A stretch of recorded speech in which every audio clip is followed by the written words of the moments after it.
একাদশী তিথি শ্রীকৃষ্ণের প্রিয় অতি, যতনে পালন করি ব্রত।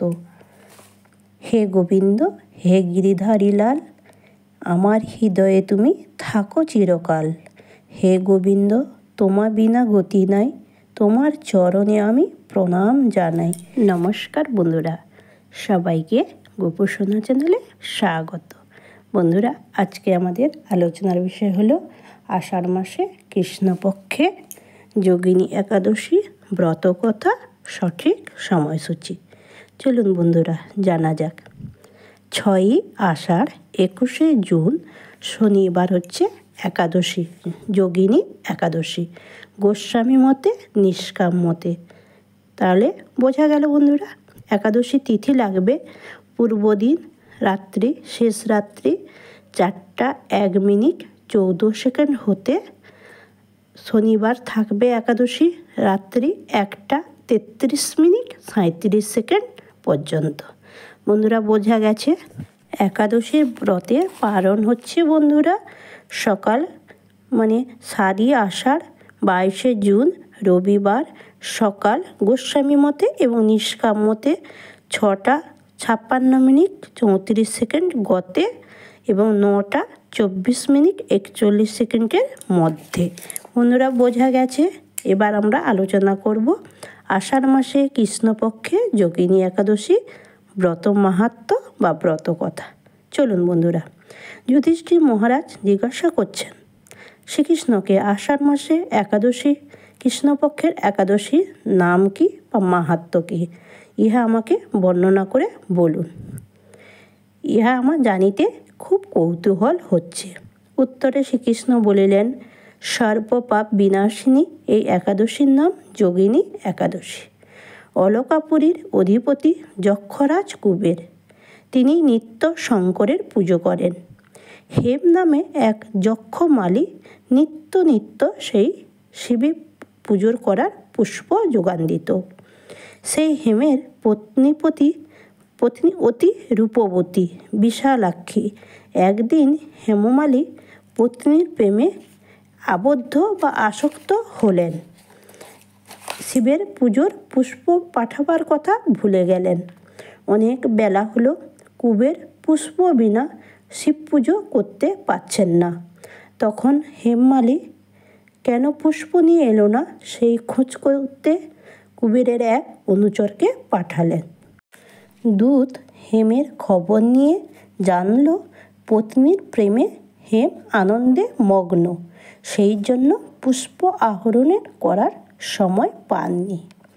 হেমামালী কতক্ষণ পরে তার কর্তব্যে অবহেলা হয়েছে তাই বুঝতে পেরে তিনি ভীত ও লজ্জিত হয়ে কুবেরের কাছে এসে নমস্কার করে নতমুখে দাঁড়িয়ে রইল। তখন তাকে দেখে যক্ষপতি ক্রোধে অগ্নিসম হয়ে অভিশাপ দিলেন, আমার আরাধ্য শঙ্করকে অবজ্ঞা করে ভার্যাকে নিয়ে ইন্দ্রের তর্পণ করছিস। আমার শাপে তুই শ্বেতকুষ্ঠ ব্যাধিতে আক্রান্ত হবি, পত্নীর সঙ্গে বিয়োগ হবে তোর। এইভাবে হেমমালী কুষ্ঠ রোগাক্রান্ত হয়ে পৃথিবীতে এলেন। দেহে পুঁজ রক্ত বাহির হচ্ছে, জঙ্গলে ঘুরে বেড়াচ্ছে, কিন্তু শিব ভক্তির প্রভাবে স্মরণশক্তি ছিল প্রখর। দৈবক্রমে একদিন মার্কণ্ড ঋষির দেখা পেলেন। দূর থেকে তাকে বন্দনা করে তখন মুনিবর তার ব্যাধির কারণ জিজ্ঞাসা করলেন। উত্তরে হেম সকল বৃত্তান্ত জানিয়া বলিল, আমি ভাগ্য ফলে আপনার দর্শন পেলাম। এই দুঃখ থেকে আপনি আমাকে উদ্ধার করুন।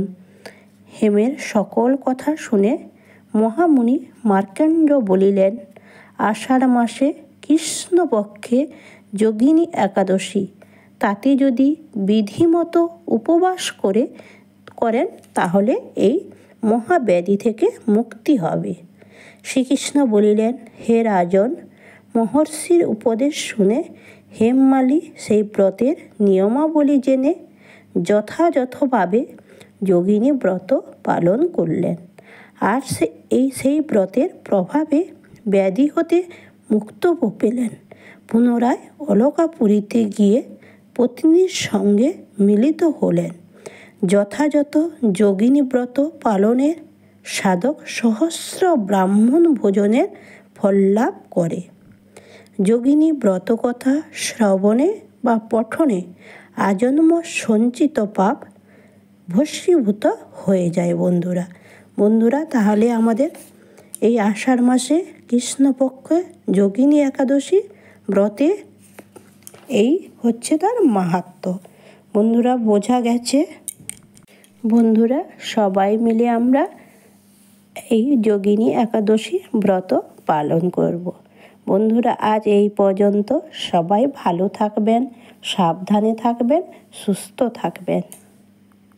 রাধে রাধে বন্ধুরা। হরে কৃষ্ণ কৃষ্ণ কৃষ্ণ হরে হরে, হরে রাম রাম রাম হরে হরে। বন্ধুরা একাদশীর দিন বেশি বেশি করে হরির নাম জপ করবে, বেশি বেশি করে গুরু মন্ত্র বা ইষ্ট মন্ত্র জপ করবেন বন্ধুরা। আজ এই পর্যন্ত। সবাই ভালো থাকবেন।